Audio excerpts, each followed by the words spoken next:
You're a young journalist. You have a plum job at the New York Times, of all places, for which every other young journalist in the country would give a eye tooth. Then you quit in anger and go off to reinvent journalism itself. To explain what she could possibly have been thinking, Bari Weiss. Uncommon Knowledge, now.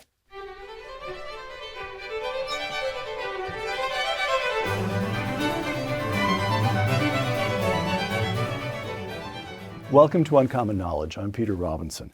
Bari Weiss grew up in Pittsburgh, studied at Columbia University, and then became a journalist. First, she served for 4 years as an op-ed and book review editor at the Wall Street Journal, which is where we got to know each other. Then for 3 years as a columnist and editor at the New York Times. I should say, in case the tone of my voice doesn't convey it adequately, the revered New York Times for a kid journalist. In 2020, Bari Weiss left the New York Times, writing in her resignation letter that, quote, Twitter is not on the masthead, but Twitter has become the ultimate editor. This newspaper has become a kind of performance space. Stories are chosen and told in a way to satisfy the narrowest of audiences. Close quote. Since then, Bari Weiss has founded a site on Substack, Common Sense, and a weekly podcast, Honestly. Bari, welcome. Thank you so much for having me. Okay, we'll come to the New York Times in a moment, but first, a question so big that if I don't put it first, we might forget about it altogether. I'm going to quote you writing last September that changes in my own life, your life, over the past year reflected a country transforming at a velocity so fast it's difficult to capture.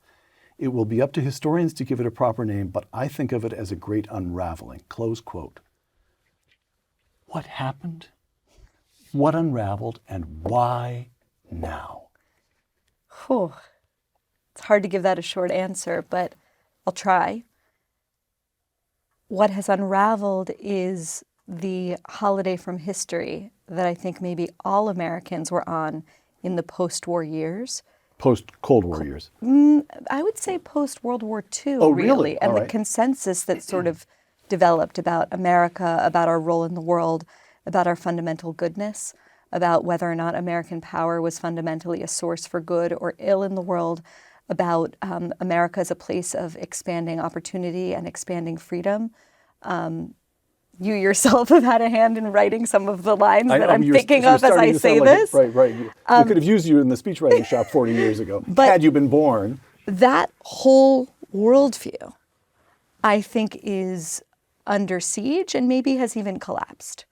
And the question about when that began to collapse is not one that I can answer because I think we're, as I said there, we're in the midst of the unraveling. Mm-hmm. What I will say is that the elite that sort of controls the sense-making institutions in this country, from which lots of things sort of trickle down. I'm talking about our newspapers, our Hollywood studios, our publishing houses, our universities. They no longer uphold that broad view of the world. Instead, they have a very, very different view of the world. That's one aspect of the unraveling, which sort of is the story of an elite turning against America. Right. The second part of it is the internet and the absolutely transformational nature of this technology that on the one hand is, incredible. It allows for Haagen-Dazs to be delivered to us in 30 minutes from now if we went on DoorDash or Caviar or whatever startup some Stanford kid has developing right now that gets it here in 20 minutes. Right. But also, ice cream is delivered in 30 minutes. And the sort of addiction to that comfort, the way that we've sort of traded in, perhaps even unthinkingly, our freedoms, our privacy, maybe even our humanity, for the sake of that comfort, I think is a story that's just beginning to be told. Right. So I think that technology is a big part of it. What about COVID? Here's what I'm hoping you say, oh, right. COVID had something to do with it because it's cause and effect, difficult to unravel that piece of the unraveling. But if COVID had something to do with it, then as the lockdowns end and people go back to schools and we take our masks off, somehow or other we'll get back to normal politically. And no, you're shaking your head. Oh, come on, give me a little something. No, COVID COVID exposed and catalyzed what was already there. The gap between the Amazon coalition, the Zoom class that you and I are a part of, and those that actually deliver the products. The fact that you and I can go into a restaurant, do the sort of security theater of showing our vaccine card, wearing a mask only until we sit down at the table, and then enjoy a 4-hour meal, while the people that serve us are sometimes even in gloves, but certainly in masks. That is what COVID has revealed. And I think that we are just beginning to see the unbelievable backlash to that, to the chasm that's opened between the center and the periphery, what Martin Gurri calls the center and the periphery, or between, the elite and the public, as Christopher Lasch described it. Okay, well, elite and public, I get. Center and periphery, how does that work? Who's in the... The center are the legacy institutions I see. All right. that used to have a monopoly on what we knew. And one of the things that the internet has done is exposed other ways of telling stories or other parts of stories that get left out. So I can read in the New York Times that the truckers in Canada are fascists, but then I can go on Twitter and I can see videos of Sikhs in turbans These are not fascists. Black Canadians and people Right. of every stripe waving the maple leaf and saying, and singing, "We are the world." And it's that disconnect that I think has been brought into unbelievably sharp relief over the past few decades, and especially over the past 2 years. It's the gap between the rule, let's say in California, of lockdowns and mask mandates, and Nancy Pelosi going to get her hair done, or Gavin Newsom going to the French Laundry, or the mayor of Los Angeles posing for a photograph with an NBA player saying he held his breath. So that's what I think is also one of the things that's collapsing. And it's really scary, I think, Right. because it means that there's no longer a monopoly on information and a monopoly on truth. On the other hand, it's opening up incredible new opportunities. Anybody gets to talk back, including Bari Weiss. Sure. We'll come to that. Well, but before we leave this question of this wokeness, this moment, as you well know, there's been ideological, I don't want to call it ferment, but a kind of ideological corrosion underway at universities for a long, long time. And here are the arguments that I, a year or two older than you, have heard over the years. Yes. And honestly, I have to say that at various points I swallowed both of them. Argument number one, don't worry. The trouble arises from the faculty that's the 60s generation. They too, time and chance will happen to them too. They'll retire. Things will right themselves as their replacements. That didn't happen. It didn't happen. Here's the other argument. The other argument is, don't worry.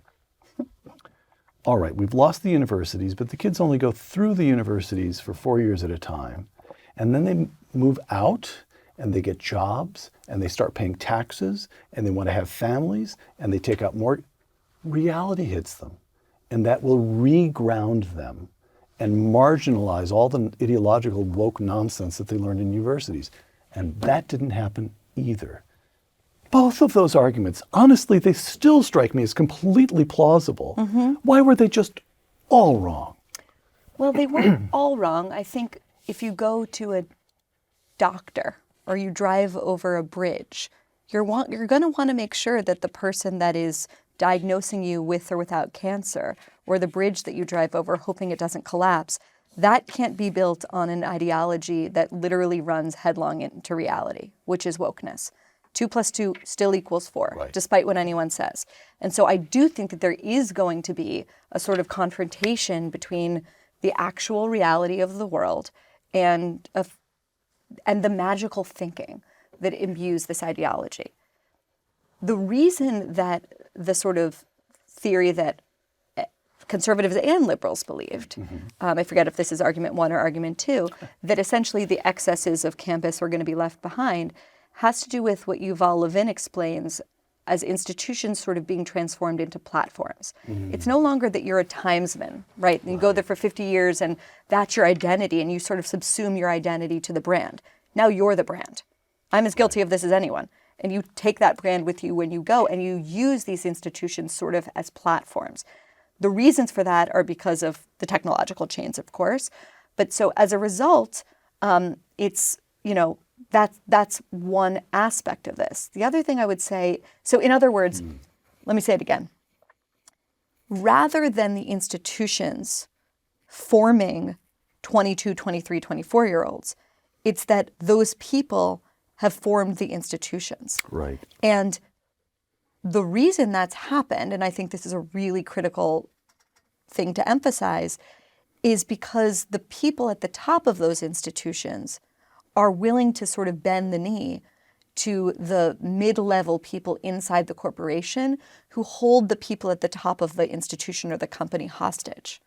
And they hold them hostage with a very powerful weapon, which is moral condemnation and smearing of their character. And that, I have learned, is far more powerful than lots of other things, including money.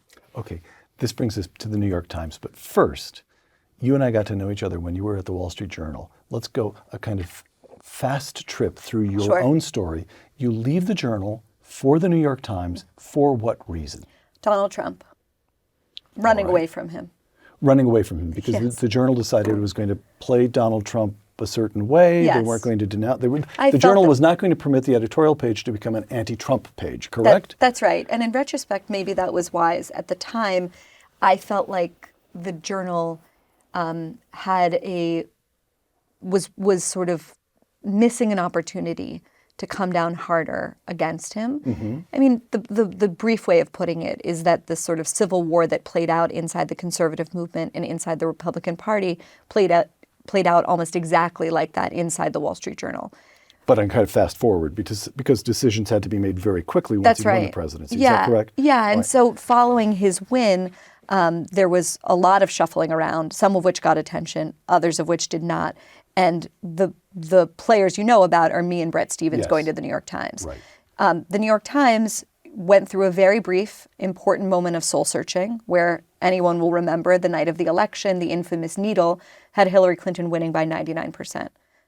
Why did my mother, I was you know, transfixed by that needle. I couldn't leave the Yes. office. But I was remember going to that say vivid- that, right. you know, this is a newspaper that's claiming to be the paper of record, that's claiming to hold up a mirror to the world as it actually is, to represent the country. And how did it miss something that my mom told me was going to happen? She, for her job, has to drive outside of Pittsburgh, so like 2 hours in Trump country. And she would call me and say, I just drove past this barn. I mean, it must have taken these people a week to paint his name on it. It was so enormous. Right. You can't imagine the amount of support for him. How did she see what they missed? Because Right? she was driving around Western Pennsylvania. Right. But that's what the New York She was in Times the is middle of supposed the to do, country. right? Right. And so I was brought in, frankly, as an intellectual diversity hire. You know, I'm in the context of the New York Times editorial page to the right, but it's in the context of the New York Times editorial page. In the Wall Street Journal, I was, you know, considered very much to the left in a total squish. I'm somewhere in the center. But my job was to write the kind of pieces that wouldn't necessarily appear in the paper and commission other people to write op-eds to. Okay. Dream job. So let's talk then about two different Sulzbergers.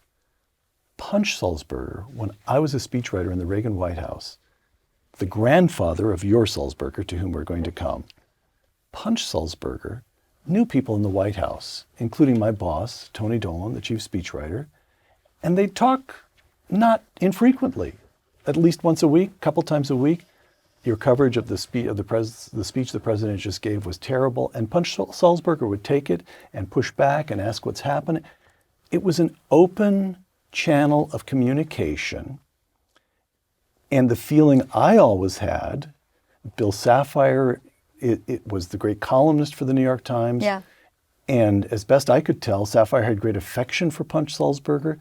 And the feeling I always had was that somehow or other, the New York Times, right through the 80s, although it would slam Reagan, you knew what their politics were. You didn't expect Punch Sulzberger to say, you know what, I think I'll vote for Reagan this time around. Okay?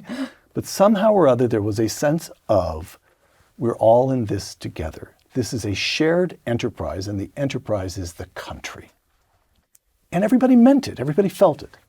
Now we come to his grandson, who was your boss, was publishing, I don't know that that was his title, but was the boss at the New York Times. Yeah, that's right. And you write to him, I mentioned Twitter's not on the masthead, but has become the ultimate editor.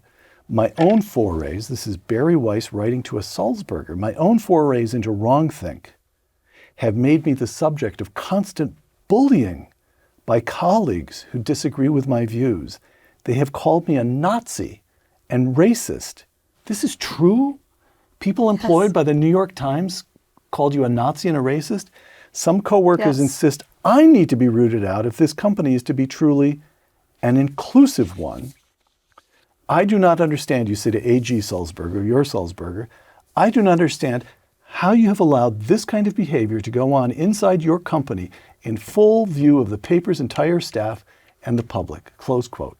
All right, there are all kinds of questions to ask about that letter, but one is to establish somehow or other a divide had opened up and you were on one side and A.G. Sulzberger was on another. Is that correct?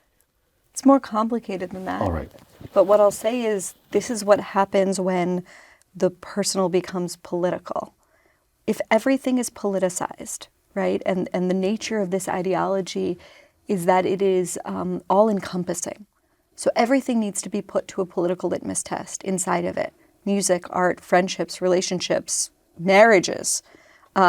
So that is it's very important to understand how, I don't know what other word to use, totalizing this ideology is. Well, you're avoiding the word totalitarian very nicely. And I am, it's because, probably wise to do so. But that really is what it's about. And so even someone like me, okay, married to a woman, Jewish, lifelong liberal, because I didn't adhere to every single aspect of this ideology, I was viewed as suspect. I was viewed as like a heretic inside a church. And this is not a story that's at all unique to me. The story of, I don't even want to call it a conservative view, but a view that doesn't adhere to this sort of illiberal leftism, it's almost as if by holding that view, you yourself are an HR violation by your very existence. And you are treated that way. And everything you do is scrutinized. So, we ran a story in my newsletter, Common Sense, by the Levi's brand president. Yes, I saw that. Go ahead. Had a career as an elite gymnast, very heroically wrote a book about the degradation of children in gymnastics, forced eating disorders, and so on. Hailed as a hero, voted for supported, I don't know if she voted for, supported Elizabeth Warren, probably did vote for her. Mother happens to be of 2 Black children from her first marriage, lifelong progressive. And yet, after more than 20 years at this company, she resigned. Why did she resign? Well, because essentially she was pushed out. And she was pushed out because she had a view that didn't adhere to the leftist orthodoxy about school shutdowns. She thought from her position as an advocate for children's rights that this was a horrible idea. And I think history is very quickly proving that she is 100% right. Mm-hmm. And, she basically was told by the company, you can keep your job, you just have to pipe down. And she said, but I don't understand. This is a company where I've been able to speak my mind about the murders of Ahmaud Arbery and George Floyd. This is a company where I've been able to speak out about, gun control, about gay rights, about all of these other things. And in the meantime, as I'm tweeting about COVID, all of my colleagues are tweeting about Trump. They're not getting in trouble, they're getting praised. So why is that? It's the absolute and total double standard, right? And so that's really what I was trying to bring out is in an ideology that is so sensitive to the smallest of microaggressions, how was it that I was called a racist and a Nazi, or in a Slack channel with thousands of employees, including the masthead, little emojis of knives were put next to my name. Someone asked about me, is she writing about the Jews again? Imagine that happening to any other group, right? And you have to ask yourself why. And this is the reason why. The reason why is because if you don't adhere to this, if you adhere to this set of ideas, almost everything is granted. Right. If you don't, nothing is. So let's go back to this line. I do not understand, this is you to A.G. Sulzberger, I do not understand how you've allowed this behavior to go on inside your company. Okay. Here you have just been eloquent on the question of the ideology. But here, if I may, I want to... Yes. Little cause and effect here. And that's the technology and the business implications. Mm-hmm. He's allowing this to go on inside his company because, I don't want to impute this to him, but it's plausible that he's responding to market pressures. In the old days, the old journalism business model, where a newspaper made money from classifieds, you know the picture. And all the incentives there were to reach to the biggest audience you could, and that meant you had to hold on to the center. It's gone. The internet has destroyed it. Advertising is out. Advertising is on Google. It's not on the New York Times website, except in a relatively minor way. Subscriptions are now the name of the game. It's the name of your new game, but it's the name of the game at the New York Times. And what that means is you have to choose an audience and make them feel That's right. such an affinity for your outlet that they're willing to pay out of their own pocket, not ride on advertisers, out of their own pocket. And that means the New York Times and the Washington Post and all kinds of other mainstream or legacy media operations have made decisions.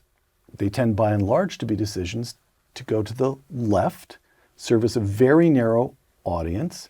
You have, by contrast, Fox News. There are other talk radio, Rush Yes. Limbaugh.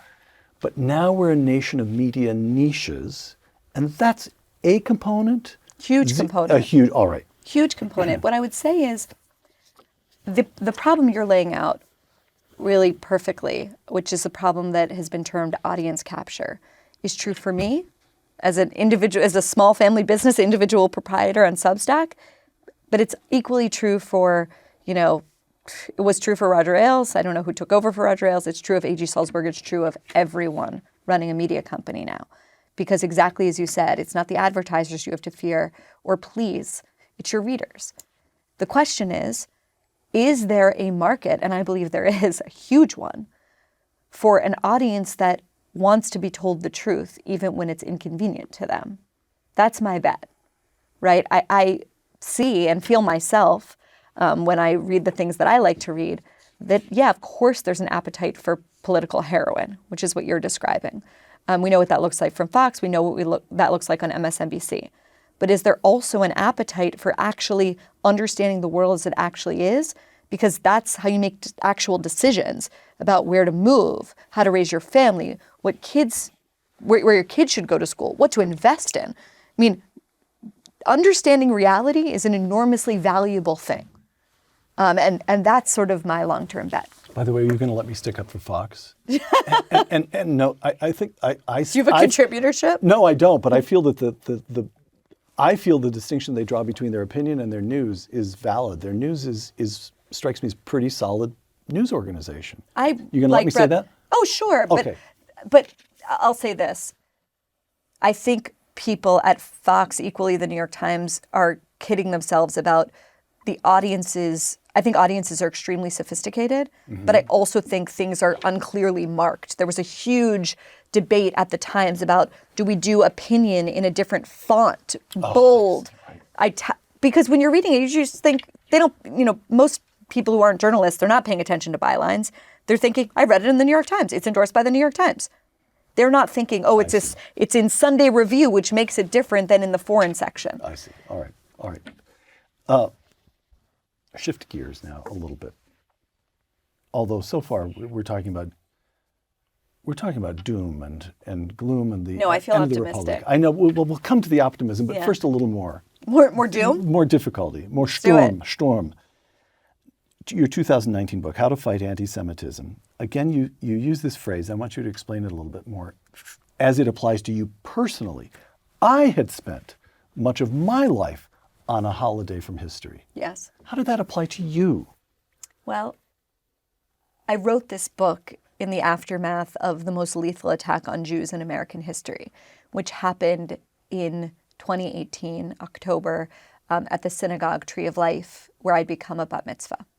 Oh, really? Oh, I didn't realize. Okay, yes, I should have known that. So that attack, which on its surface, putting the weapon of choice aside, looked like something that could have happened in 19th century Poland, Jews at worship getting killed by a neo-Nazi. It was really shocking that it had happened in America, which has been the best diaspora experience for the Jews in history.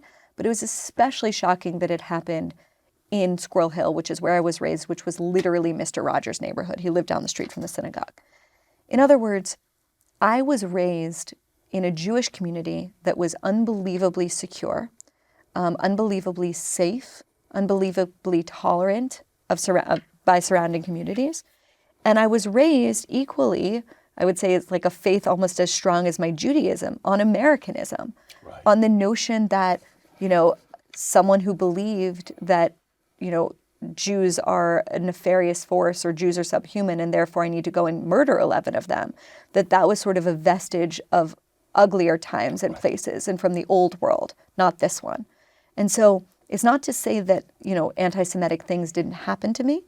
It's just that when they did, I remember waiting for the school bus to take me and my sister to Jewish day school, and this Catholic school bus drove by and they called us kikes, and I had to ask my dad what that was, And there was a really strong sense in my family, but in the broader community that that didn't threaten my place here. That at was all. the anomaly rather than the norm. Yeah, and it was an embarrassing thing for the people. Yes. Not for me. I had nothing to be ashamed of. I was fully American in my Jewish self. Right. And I think the thing that began to change with Pittsburgh was a sense of, is that true anymore? If the guardrails that sort of keep bigotry at bay are dismantled, who's to say that that doesn't become more normative? Your essay of last September, quote, "It is not by chance that the ideas and institutions of the old order, of the old order, I'm inserting this here, which you've already discussed, based on individual liberty, the old notion of America, nurtured me and millions of other American Jews. As the scholar Dara Horn has noted," now you're quoting Dara Horn, quote, "since ancient times in every place they have ever lived, Jews have represented the prospect of freedom. As long as Jews existed, there was evidence that it wasn't necessary to believe what everyone else believed." Just I get chills every time I hear that. explain that, the connection between the Jewish experience and freedom. Well, it's the reason that There's a necessity of the sorry, go There ahead. is, because Jews, by our very existence, are proof that difference is not only possible, but can be an incredibly positive thing, not just for us, but for the surrounding civilization. And, the late, great Rabbi Lord, he has a million titles, Jonathan Sachs, talked yes. a lot about the dignity of difference. And I think that it's exactly, she says, it's not by chance that Jews have thrived in a country where difference was not seen as a threat. And you can hear that in a right-wing way, the idea of pure and impure Americans or white and non-white America. Or you could hear it from the illiberal leftist way of, that difference is somehow threatening because it means that there'll be disparity of outcome, right? So it's... If there's a connection between the Jewish experience and freedom, is there a connection? Is it a necessary connection between the new wokeness and anti-Semitism? Yes, for 100 different reasons that I could get into. One of the ways, there's a few things I could say. Choose any two. One of the strange things about what's happening right now, right, and this is one of the things that's confusing to people about anti-Semitism, because it can function as racism, right, as you're not allowed in this neighborhood, your quota's in the Ivy League, you're not allowed in this country club. But it also can function in the very same moment as you think you're better than us. It punches up and it punches down and it punches to the side. In other words, anti-Semitism functions as a conspiracy theory, right? It says that, it basically points to the Jew as the scapegoat for whatever's wrong in a given society. That's how, and then I'll get to the wokeness. That's how under communism, right, we're the arch capitalists, because that's the worst thing under communism. But how under Nazism, we're the race contaminators. How does that function right now in America? Hold on, I just want to make sure I've got that. So I'm thinking of Hitler, I'm sorry to say, because I'd like to think of him as little as possible. But the notion that the Jews are beneath contempt, they're subhuman. And at the same time, they're running the whole. Exactly. At the same time, they're running every bank. Exactly. It makes no sense. But Nothing about anti-Semitism does make sense. But that's what you mean by punching down and punching up. Exactly. All right. You said it better than me. No.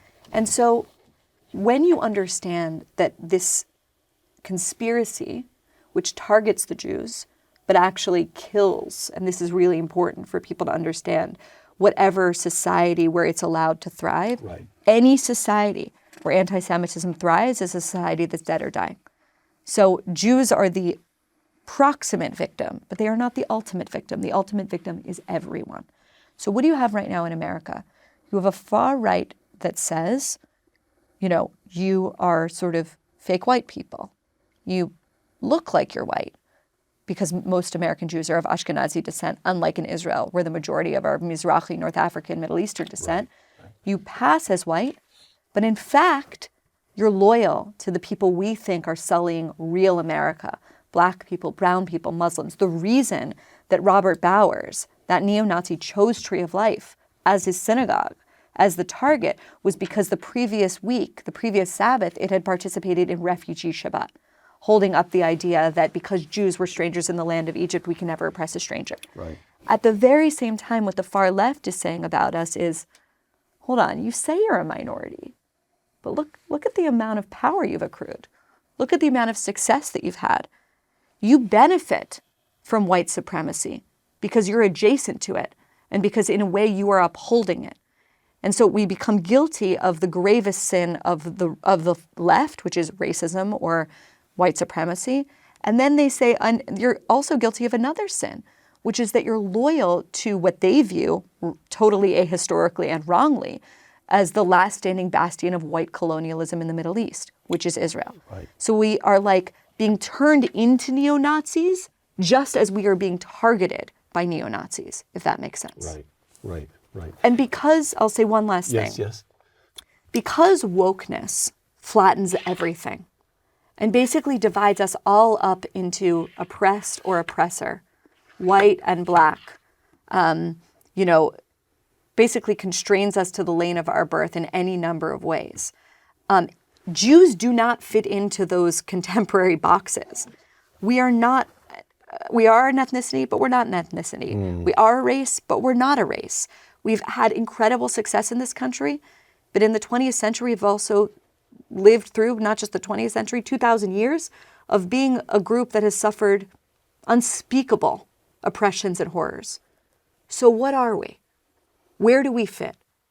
We don't fit into the boxes that this ideology is forcing upon all of us because we predate those categories themselves. And I think that's another way that it is sort of dangerous for Jews because it whitewashes our history. It whitewashes our identity. It forces us to sort of check parts of ourselves at the door to be admitted to the sort of community of the righteous. Let's take a moment to look at a 90-second nothing that got turned into a something. Then let's be truthful about it, because the Holocaust isn't about race. No, it's not about race. But it's about white supremacy. It's about but going it's after not. It's Jews not about and race. gypsies But these are two white groups of people. Well, they were after black They people see too. them as white And they buildings. were But you're after missing the point. homosexuals. You're missing the point. The minute you turn it into race, it goes down this alley. Let's talk about it for what it is. It's how people treat each other. So that's Whoopi Goldberg on The View, January 31st. The host discussed a Tennessee school board decision to drop the graphic novel The Holocaust Mouse, citing objectionable language, and then we have this discussion. Lots of objections. This 90 seconds, lots of objections. Here's one. Jonathan Greenblatt of the Anti-Defamation League, quote, "The Holocaust was about the Nazis' systematic annihilation of the Jewish people, whom they deemed to be an inferior race." Race. It was about race. And then Whoopi Goldberg, in a matter of hours, issues an apology. "I said the Holocaust is not about race, but about man's humanity to man. I should have said it is about both. The Jewish people have always had my support, and that will never waver. I'm sorry for the hurt that I caused," close quote. Notwithstanding her apology, ABC suspends her for 2 weeks. She also went on Colbert that night and dug in. Oh, she did? She Oh, did. that I wasn't aware of. She did. That I wasn't aware of. Oh, so you were paying attention to this. Closely. Yes. Okay, so Because I've always been a huge fan of Whoopi Goldberg. I love Sister Act. okay, and I think she's great. Here, I'll tell you what I think. Yeah. The way it struck me was, whoa, the reaction is out of proportion. She got carried away. She said it wasn't about race. That was wrong. And also, it's also always wrong to indicate or to suggest in any way that the Holocaust is not singular. Nothing like it has happened in all of human history. But if they judged her anti-Semitic, you don't dismiss somebody for 2 weeks. And if they accepted her apology, she shouldn't have been dismissed. None of the reactions seemed to me out of proportion. I'm happy to be schooled by you. No, So what did you make of it all? It was a nothing, but it seemed to say something. One of the things that I thought this did indicate, Yeah. you are the expert, I am the layman, Yeah. really and truly, Yes. is the mercilessness of the progressive woke world. Jews have Yom Kippur. Catholics have confession. Yeah. But if you commit a sin against wokeness, you have nowhere to go. There's no way to say, You can't redeem you yourself. can't redeem yourself. There's no one to go to be forgiven. It did strike me that there's something raw and ruthless and merciless about it all. Okay, I think there's a few things to be said. All The right. first is that what Whoopi Goldberg said, which was essentially that the Holocaust was white on white crime. It was white people fighting each other. That's just totally ahistorical. It She really, just didn't know what she was talking about. but it really connects to what I was saying before about this ideology that we're calling woke. We could call it a million things, that flattens people, that makes the Jews into white people. Right. That makes the Jews into white colonialists that don't have an indigenous connection to the land of Israel, that makes us into sort of part of the category of the oppressed. Now, Slightly exotic Episcopalians, right. essentially. Right. Now, does Whoopi Goldberg have that in mind as she's saying it? Does she, hate Jews in her heart? No, of course not. But it's an important instance, I think, of the way that this ideology is getting expressed in the world, right? I heard a crazy anecdote the other day from someone who was at an elite liberal arts school, who was in a class about the Holocaust, and someone seriously described Elie Wiesel as having privilege because he was a cisgendered man in the Holocaust, in Auschwitz. So again, it's about taking these really newfangled contemporary ideas and plugging them into history in a way that absolutely makes no sense at all and makes you sound ignorant. As for the mercilessness, I mean, this is something I've been thinking about a tremendous amount. It's what I'm very passionate about it and very moved by it, because I think one of the things that's foundational to liberalism, broadly defined, is the idea that we can make amends, the idea that we can reinvent ourselves, the idea that we're not held hostage by the worst mistake we've ever said or did. This is a country of second acts. That's really part of the old-fashioned classical liberal outlook. I really believe that. Now, what do you do with that outlook when all of a sudden you are living not even with, more and more inside a technology in which everything you've ever uttered is captured forever? I'll tell you what happens. You start to hear 7th and 6th and 5th graders who sound sort of like the Stasi snitching on their friends. And you also hear of kids literally, as I'm talking seriously, like I hear from these kids who talk to me about self-censoring even from the age of middle school, because they see that someone's song that they sang along to in a 5-second TikTok video gets them stripped of their college admissions. And by the way, it doesn't even necessarily need to be you who did the bad thing. You could just be in proximity to the person that did the bad thing and get punished or ruined forever. In a picture with someone who said something bad once.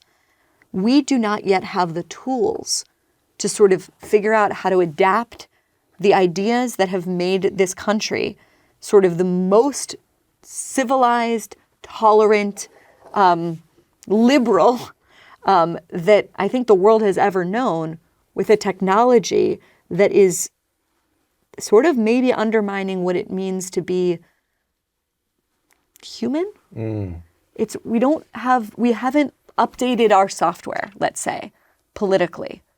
We haven't updated our software socially or culturally. that's one of the things that I think I'm trying to like write into and think into. All right, optimistic ground. Institutions. Yes. Although even as we go through this optimistic ground, one of the underlying questions I have here is the extent to which Bari says this institution can be reformed and recaptured, or it can't, and we have to build our own new institutions. I'm the second thing.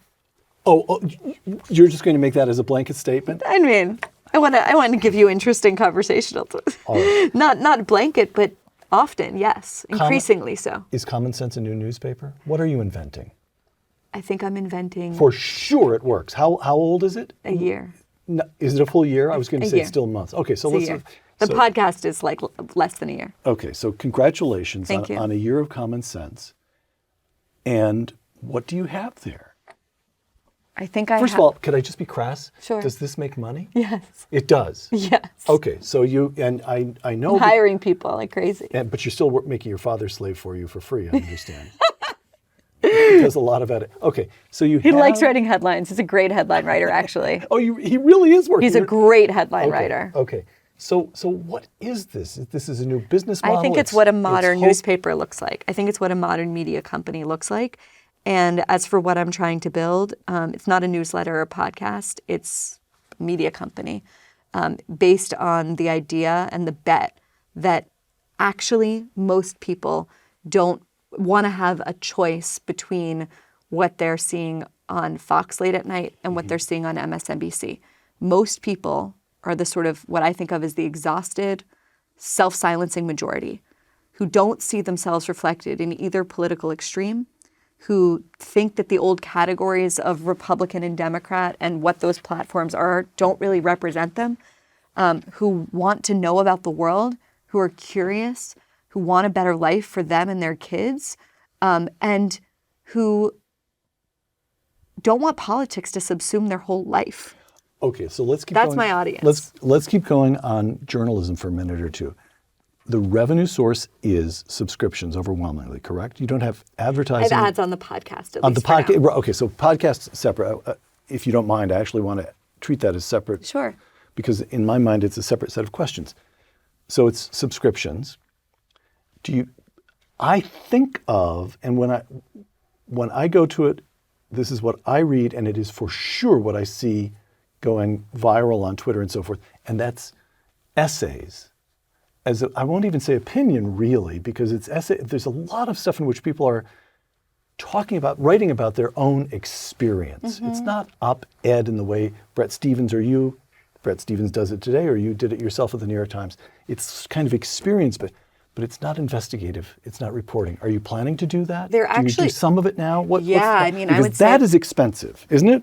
Investigative work. I mean, if you look at our huge piece about Hollywood that interviewed probably 30 writers, producers, directors, top Hollywood people. I think it was called Hollywood's New Rules.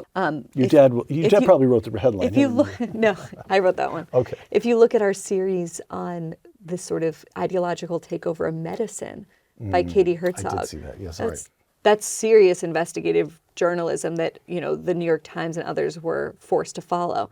If you look at Abigail Schreier's story it was about two trans doctors, themselves transgender women, blowing the whistle on trans care for children. That was a story that The Economist had to follow our reporting. We're reporting constantly. Now, it doesn't look like a newspaper in the sense of, my sister's recent story about the revenge of the COVID moms, the people that I believe are going to sway the 2022 election. We have a huge story coming up about what's happening in the realm of the law. There's tons of reporting we do. It just doesn't look like a newspaper where one section is news and the next section is opinion. And by the way, those categories are collapsing themselves even inside the old institutions. So the question about, can I set up an old-fashioned newspaper in which I have foreign bureaus all over the world, the security to support them, the legal staff to make sure we don't get sued out the nose? Of course not. I can't do that right away. Can I do that over time? Maybe. Do you want to? Well, what I want to build is, Because you just described a boring old legacy thing. No, but I think it won't look like it used to look. But what I'm thinking of is this, Ask yourself, why does Joe Rogan get 10 or 11 million downloads an episode and CNN gets about, you'll tell me, 500,000 viewers in a good night? Why is that? And the reason is that inside the old institutions, the band of what you were allowed to be curious about has shrunk to just about that. That leaves the entire rest of the world. And those are the kind of stories that I'm beginning by pursuing. And that's something that I have found an audience that is unbelievably hungry for it. Fantastic. Okay, so listen, you raised Joe Rogan, and this brings me to podcasts. Your podcast is called Honestly. It's weekly. What itch does the podcast scratch that common sense doesn't?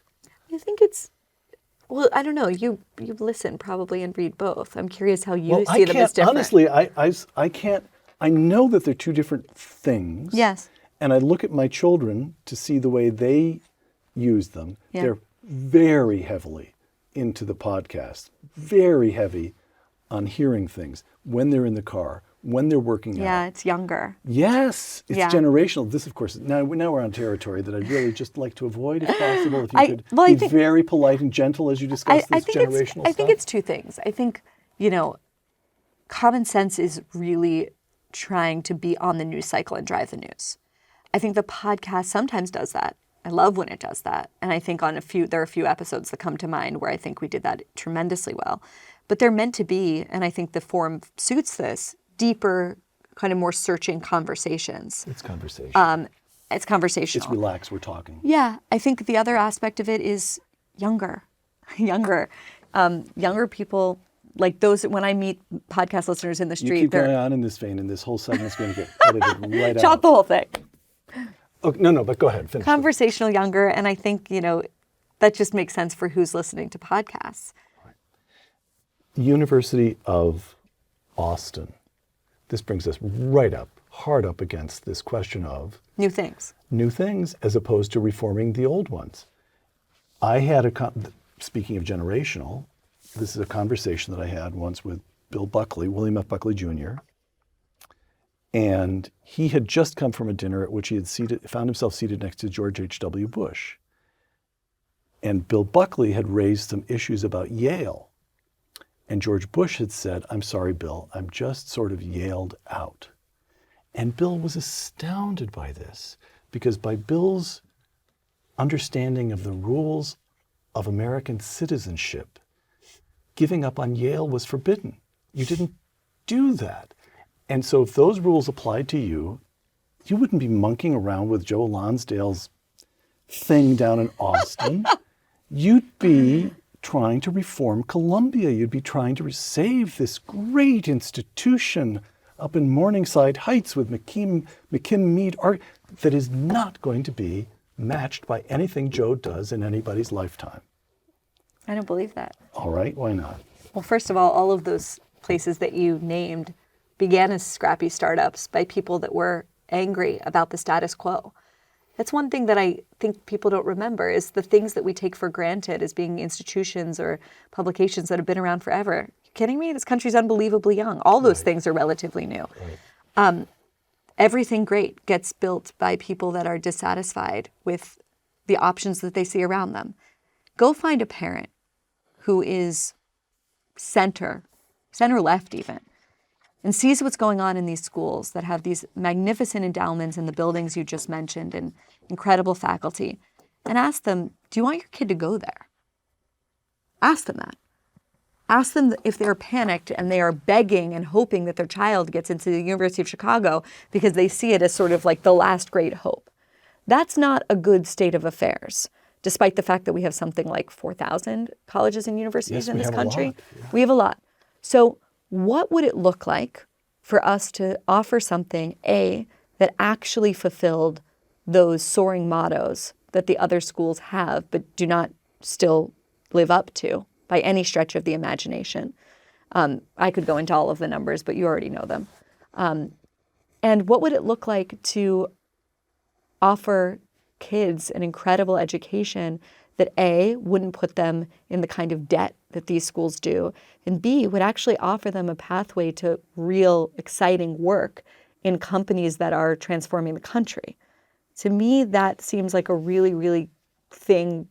That seems like something really worth trying. Okay, so can you, now I can't remember, it's the University of Austin. University of Austin, right, okay, as opposed to the University of Texas at Austin. This is I know. University of Austin, sorry.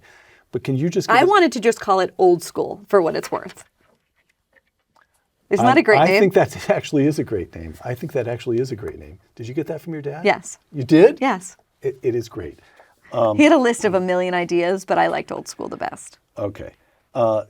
When this is done, could you just bring him in? Yeah, Because totally. I'll do an hour It's with way you. more interesting than me. So where do things stand? What is the promise of the University of Austin right now? It's It pretty got announced, unbelievable. 4 months ago, 5 months ago? 3 months ago. 3 months ago, okay. 3 months ago, All right. with an essay that For Pano people Canellis. who are hearing about it for the first time, give us a brief. Hey guys, there's a new university. It's going to exist in Austin, which is increasingly a hub for technologists and the country's great doers.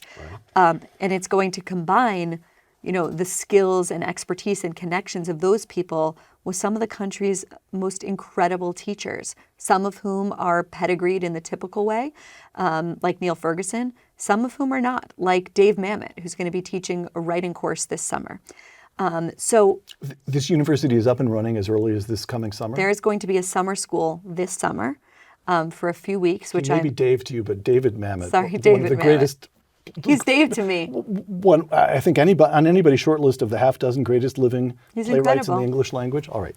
He's incredible. Mr. Mamet to me, but go ahead. Yeah. All right. So where are we? We've far exceeded our fundraising goals. I think the school has raised, I don't want to be wrong about the number, but north of $80 million already in under 3 months. And remember, this is a school with no alumni. Right. We've had applications from more than 3,500. I know I'm really underselling that number. Academics who are saying, save me. I hate where I am, or I'm dissatisfied with where I am. Of course, that's right. Some of the people that are going to be teaching this summer are people who, in a normal universe, would remain as star teachers and professors at their schools. People like Peter Boghossian, pushed out of Portland State University. People like Kathleen Stock, pushed out of the University of Sussex, lesbian professor, for suggesting that there are such things as differences between men and women, that there are such things as men and women. I could go on and on and on. Ayan her CLE will be teaching. Incredible people, exactly the kind of people that you would want a young person, a young, curious young person in your life to be surrounded by. So, what are we? We're a school that wants to build actual human beings, not zombies, not people that are political, robots, but people that think for themselves. All right. Moving toward the last questions here.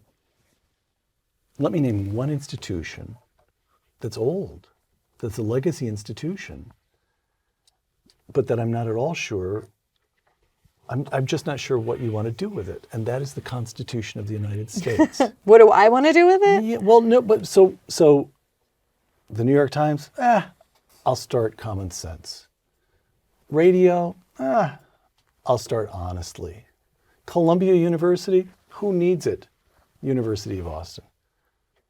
What about the midterm election in 2022? What about presidential politics? Is this of no interest to you? Do you wish it would all just go away? Do you want to found your own new political party? We have this legacy. I think I'm pretty stretched thin between the new media company supporting the new university. We've left out the new ACLU, which is FAIR, the Foundation Against Intolerance and Racism that I helped co-found, that I'm enormously involved in.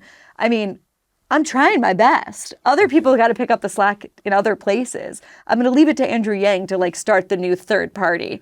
But you are totally disenchanted with both parties. Is that true? Yeah, I would It say is. so. Okay. But that's been true for a while, and I think that's true of most people. All right. Here's the last question. I just got because you and I both live in California, so it takes a while to get hard copies of magazines that are Yes. published back in New York. So I just got my copy of the most recent issue of Commentary. Yes. And Abe Greenwald has a cover story, and the headline is, yes, there is a counter-revolution. The woke takeover has achieved a great deal, but it is being challenged to great effect. I haven't read it yet either, but I got as far as the cover. Okay. Just arrived. And so I thought, oh, well, this is interesting, because all my friends at Commentary have been gnashing their teeth like all of us. And Abe Greenwald says, wait a minute. There are shots of the counter-revolution being fired. There's optimism. What about it? What about it? The woke revolution has very, very, very far yet to go. This is not a spent force. Not at all. But Abe is totally right, and this is where my optimism lies, which is, this is America. It's really possible to build new things here. My ancestors came here and built lives from nothing. So did yours, I'm sure, at whatever date. And that is the story of America, is building anew. And, I view that as deeply in tune. I mean, you mentioned the Constitution. Think about the founders themselves. I mean, that is what this country is all about, rebuilding and reinvention. I think that if the woke counter-revolution is simply anti-woke and simply exists in opposition to whatever this force is that we keep calling wokeness, it might be remembered as something deeper than that. That will be sad and that will be limited. But if the counter-revolution is actually about revisiting sort of the first principles that we got to earlier in this conversation and asking ourselves, what is a good democracy? What does it mean to live a good life? What does it mean to have a good newspaper you can trust? What does that look like? What does it mean to have a university where you'd be proud to send your children? What does it mean to live a good life? Things that actually go back to those first principles and answer those questions in a satisfying way. If the woke counter-revolution can do that, that's incredible. And that's something I want to be a part of. Bari Weiss of the Substack journal Common Sense and the podcast Honestly, and of the University of Austin and of FAR. FAIR, you're going to love it. Stands for the Foundation Against Intolerance and Racism, fairforall.org. Check it out. Bari Weiss of Incandescent and Admirable Ambition. Thank you. For Uncommon Knowledge, the Hoover Institution, and Fox Nation, I'm Peter Robinson.